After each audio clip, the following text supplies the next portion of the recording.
Level 1. You dig. You're a farmer. And in Egypt, that means the river owns you before your own family does. 3 seasons run your entire life. Flood, growing, harvest, and nobody asks your opinion on any of them. When the Nile comes up in July and swallows your fields whole, farming's off the table. So the state has this wonderful idea for your summer break. It's called corvée, labor tax. You owe the Pharaoh your actual body for a few months, so off you trudge to Giza. The bad news is it's about the hardest work a human being can physically do. The good news? You're eating like a minor celebrity. Every day, every single day, farmers ship in 21 cattle and 23 sheep to feed the crews. And you get real beef, goat, fish, duck, bread straight out of ovens the size of a house, and beer. So much beer! Thick, soupy, filling stuff, more like liquid porridge than anything you'd order now, and it's basically your salary because, fun fact, money hasn't been invented yet. So yes, you are being paid in bread and beer to build the most famous object on the planet. You haul, you lever, you mash your fingers under a block and swear in a language that's been dead for 4,000 years. You scratch your crew's name into a stone where nobody will ever see it. Stuff like the Friends of Khufu Gang, a little in-joke smuggled into eternity. And when a worker drops dead, which happens, he gets a proper tomb right at the foot of the pyramid. And you start thinking, there's got to be a way up this thing. There is. It's written on a wall. It's called Learning to Read. Level 2. You write. Somehow you get sent to school. A temple takes pity. An uncle calls in a favor, doesn't matter how.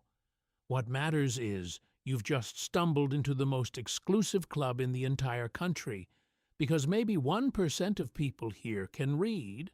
1% in a nation of 1 million. Pull this off and you are made. The catch is, it's a decade of pure misery.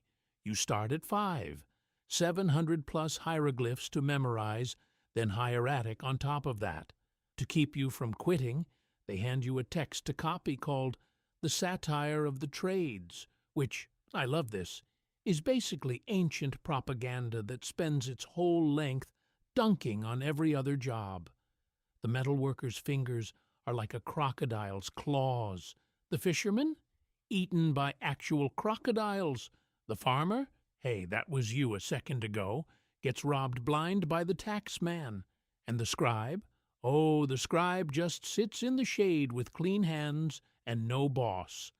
It saves you from labor, the thing practically purrs.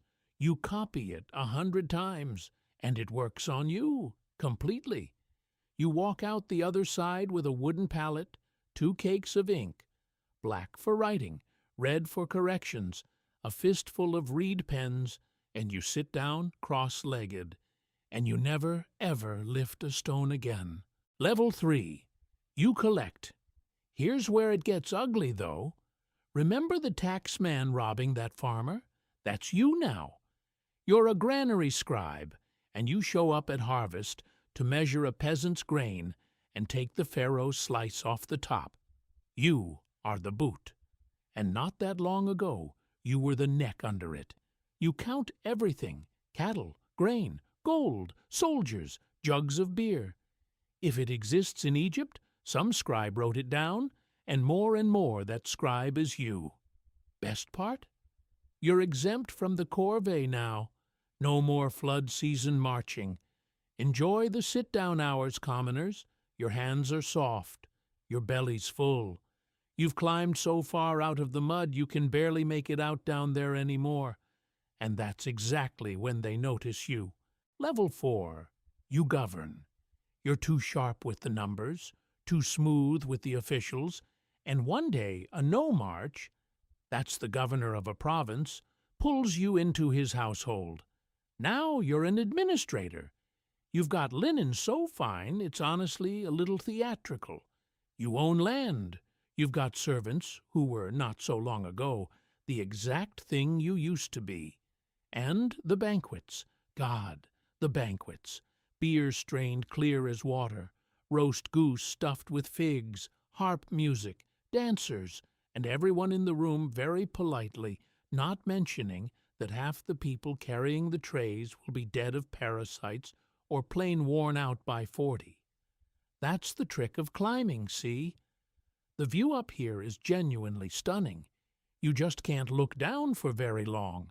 You run a temple estate. You oversee a build. And you've got your own tomb being cut now, your own name painted inside it. Because that's the whole game in this place, honestly. Get your name spoken after you're gone, and you live forever. Get forgotten, and that's the real death, the one that sticks. And the man above you, the one everybody's terrified of, he isn't a man, he's a god. And through a marriage, a favor, 10 years of being quietly, ruthlessly good at your job, one day you look up and you're standing in the throne room, close enough to touch the top of the pyramid. Level 5. You are the god. You're the Pharaoh now. You figured this would feel like winning. It feels more like drowning. In gold, but still. You're Horus walking around in a human body, the hinge between the people and the gods. And if you sneeze at the wrong moment and the harvest fails, that's not poetry to them. That's just Tuesday, and it's your fault. Your body isn't yours anymore. It's national property. You wear the double crown, red for the north, white for the south, jammed together into one. And it's heavy, and so is every other thing about this. You eat first, you eat best, and it is very slowly killing you. We've got the mummies, teeth ground down to the nerve by grit baked into the bread, arteries clogged solid from a lifetime of rich meat, wrecked joints, all the diseases of a man who never in his life went to bed hungry. And guess who's watching your every move now? The priests, who've got their hands on the temples and the grain and the will of the gods. The advisors, half of whom would love your chair. Your own brothers and cousins, smiling down the table at the feast. You spent an entire life clawing your way up, and now that you're standing on the very top stone, it finally lands on you. The top stone is the most dangerous one there is. Everybody underneath is trying to pull you off it. And then it just repeats. You get old the way pharaohs get old, surrounded by everyone, alone anyway, bones aching under all that linen. There's a tomb being built for you that'll take longer to finish than some men get to live. And lying there awake, you finally get the joke the whole pyramid's been telling the entire time. Every level is convinced the one above it is free. The farmer envies the scribe. The scribe envies the noble envies you. And you? Draped in every last ounce of gold in the kingdom, you lie there envying the farmer, because at least he got to fall asleep tired instead of afraid. So, you do the one thing a god-king can do about it. You take your son aside, the heir, and you start teaching him the weight of the crown, the same way it got carved into you. The politics, the paranoia, which gods to feed, which men to never turn your back on. He's just a kid. He doesn't get yet why you always look so exhausted. He will.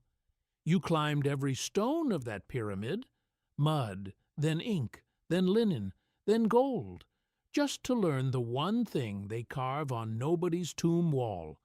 The higher the stone sits, the harder it presses down on everything underneath it. And you? You started out as the bottom stone. Now you're the capstone. First to catch the sunrise, every single morning. And you have never once in your whole life been further from the ground.